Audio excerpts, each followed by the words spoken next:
Você tem na sua família alguém com Alzheimer? Ou você já teve alguém com Alzheimer? Gente, viver a realidade do Alzheimer é uma pancada emocional. Um dia eu ouvi uma pessoa dizer assim que o Alzheimer, ele acaba causando mais dor. Foi uma impressão pessoal dessa pessoa, tá? Mas para a família, que é uma doença da família e não exatamente de quem é o acometido pelo Alzheimer. Porque começa a ocorrer uma desconexão de algumas funções cognitivas de memória de quem é acometido pela doença. E a família que está do lado é uma condição tão sensível porque você vai se despedindo em vida da memória que aquela pessoa representa em vida. É uma coisa tão sensível, reitero, estou dando um exemplo de uma pessoa que falou que acomete mais a família. É claro que quem está acometido pela doença sofre demais, mas é numa questão diferente. O Brasil ganhou destaque internacional na ciência graças a um jovem médico e pesquisador que ganhou um prêmio por seu trabalho para melhorar o diagnóstico de Alzheimer. Ele tem 28 anos, se chama Wagner Brum e estuda o uso de exames de sangue como forma de detectar a doença. Olha que coisa fantástica, ele faz parte de um grupo de pesquisas apoiado pelo Instituto Serra Pilheira e IDOR Ciência Pioneira. Eu já quero começar perguntando, Wagner, se eu citei corretamente o nome dos institutos, porque aqui a gente tem de citar direitinho o nome. É isso mesmo? Serra Pilheira? Isso mesmo, isso mesmo. Bom dia, Elisa, e a todo mundo que está acompanhando aí. Esses são alguns dos institutos que apoiam o nosso laboratório e em um momento ainda também que a gente precisa muito valorizar a ciência séria, é muito importante a gente ter agências de fomento e apoio por trás da ciência que acontece no dia a dia. Sensacional, nossa valorização sempre pela pesquisa, pela ciência, pela medicina. Me explica, por favor, como exatamente, por meio de um exame de sangue, pode ocorrer o diagnóstico? E para quem não tem experiência no assunto, geralmente, como é feito o diagnóstico de Alzheimer? Certo. Bom, acho que assim, ó, acho que primeiro uma coisa que é sempre importante a gente entender é que Alzheimer e demência não são as mesmas coisas. A demência, ela é a síndrome clínica em que um indivíduo perde a sua independência no dia a dia devido a um prejuízo cognitivo que chega a um ponto que afeta a independência daquela pessoa. O Alzheimer, ele é a principal causa de demência. Então, a demência é a síndrome clínica e o Alzheimer é a causa.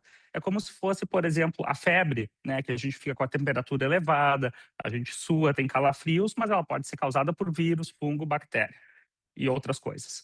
Então, o que acontece? O Alzheimer é a principal causa de demência, só que atualmente, do jeito que é feito o diagnóstico e que vem sendo feito nas últimas décadas, a gente faz o diagnóstico só com base na síndrome clínica.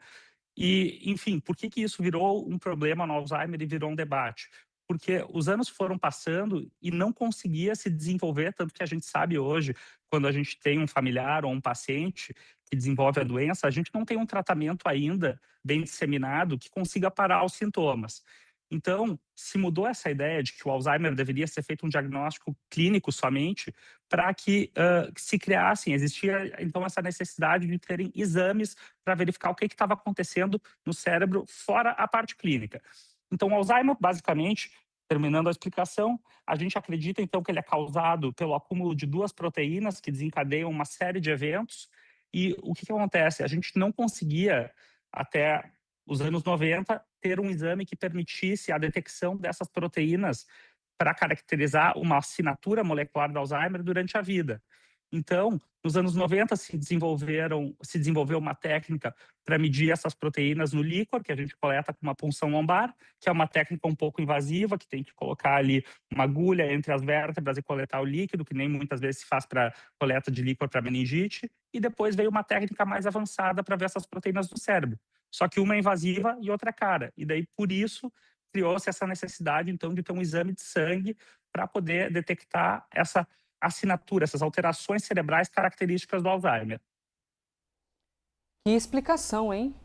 Nossa, isso é fantástico, porque a gente tem uma doença, Wagner, que gera uma preocupação, para não dizer um pavor, dependendo das famílias. Porque a grande questão, a grande dúvida é: se eu tenho pai e mãe com Alzheimer, terei também? E se tenho a chance, como é que eu consigo diagnosticar isso? Então eu quero avançar nesse exame de sangue que fez com que você, mas junto de uma parceria, lógico, de entusiastas, né? Órgãos entusiastas, desenvolvesse essa pesquisa. Eu consigo avançar para a família ou é um exame que diz respeito exclusivamente ao acometido pela doença degenerativa? Certo. Bom, então, a doença de Alzheimer, ela tem um componente genético importante, mas ela não é aquela doença que, claro, se tu tem um parente de primeiro grau que teve, aumenta o teu risco, mas ainda não é aquela coisa, assim, determinante. Pode ser que teu pai e tua mãe tenham tido Alzheimer, desde que tenha sido a variante esporádica e não a familiar, e isso é uma diferença importante. Os casos de Alzheimer genético, eles são basicamente menos de 1% dos casos e eles são causados por mutações e normalmente as pessoas já desenvolvem os sintomas pelos 40 anos. Então, não é o que a gente está falando daquilo que a gente vê de forma mais comum na sociedade, com conhecidos e familiares, né? O Alzheimer, normalmente, ele vai aumentando o risco à medida que a pessoa vai envelhecendo, mas é diferente da forma genética. E como é que o exame de sangue, assim, pode ajudar? Então, como eu estava falando, a gente então acredita que o Alzheimer esteja muito associado com o acúmulo de duas proteínas no cérebro de maneira equivocada. Elas estão ali, têm uma função e, de repente, elas começam a se acumular como em grumos, em placas no cérebro e vão causando perda de função. O exame de sangue, ele ajuda a gente ver se essas alterações estão ali ou não. E por que isso é importante? Porque a gente sabe, a partir de muitos estudos observacionais realizados pelo mundo afora, que acompanham as pessoas ano após ano, coletam amostras e depois a gente pode analisar no laboratório, que essas proteínas elas começam a se acumular no cérebro em torno de 20 a 30 anos, em média, antes do começo dos sintomas.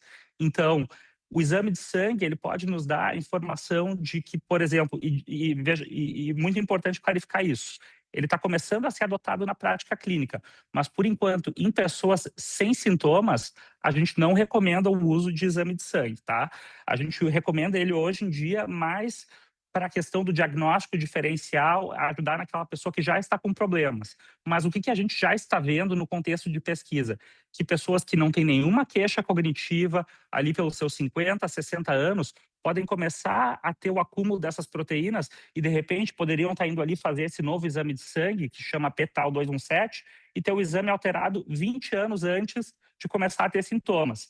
Então, é também assim, um grande desafio pensar como isso vai ser implementado e restringir bem, no momento, a paciente somente com queixas cognitivas. E quais são os próximos passos daqui para frente? Onde é que você pretende avançar e pisar para avançar nessas suas descobertas, Wagner?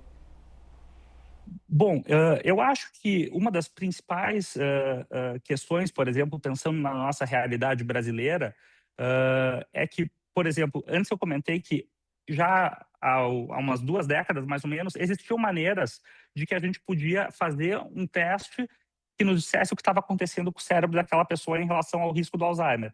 Só que essas técnicas não foram adotadas de maneira disseminada no Brasil porque eram caras ou invasivas.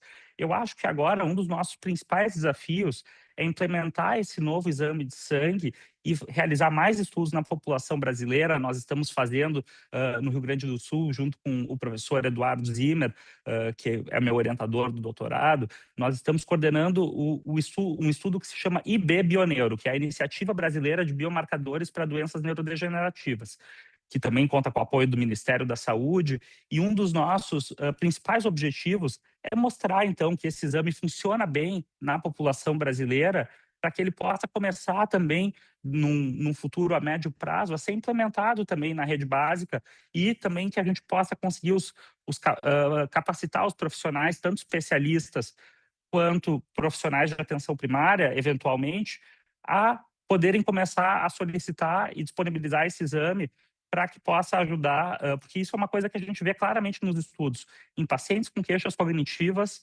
seja um resultado negativo ou positivo, o exame ajuda muito a aumentar a confiança, tanto do médico especialista quanto do médico generalista que está vendo um paciente com queixas cognitivas. Então, esse é o nosso principal desafio. mostrar que o exame funciona na população brasileira e implementar ele a larga escala e capacitar os profissionais que veem esses pacientes a interpretá-los e solicitá-los. Conversamos aqui com Wagner Brum, que estuda o uso de exames de sangue como forma de detectar o Alzheimer. Ô Wagner, que bom que um dia na tua vida virou uma chavinha pensando assim, eu acho que eu vou caminhar por aqui. Porque vocês, esses seres humanos, gente, que se dedicam a pesquisar, depois a gente vê os efeitos nas nossas vidas. Porque quando você está dentro de um consultório, recebe um diagnóstico, você não sabe como reagir, a tua família não sabe como reagir e a falta de informação é pavoroso. Ter essa coisa de não ter informação, isso é pavoroso. Então, a ciência, com a pesquisa, nos ajuda a tirar esse pavor e a avançar em diagnósticos, em maneira de melhorar tudo isso. Wagner, parabéns demais. Que bom que um dia virou a tua chavinha e você passou a dedicar a sua vida a isso. E parabéns pela premiação. Muito obrigado por me receber aqui, pelo interesse e pelo apoio também.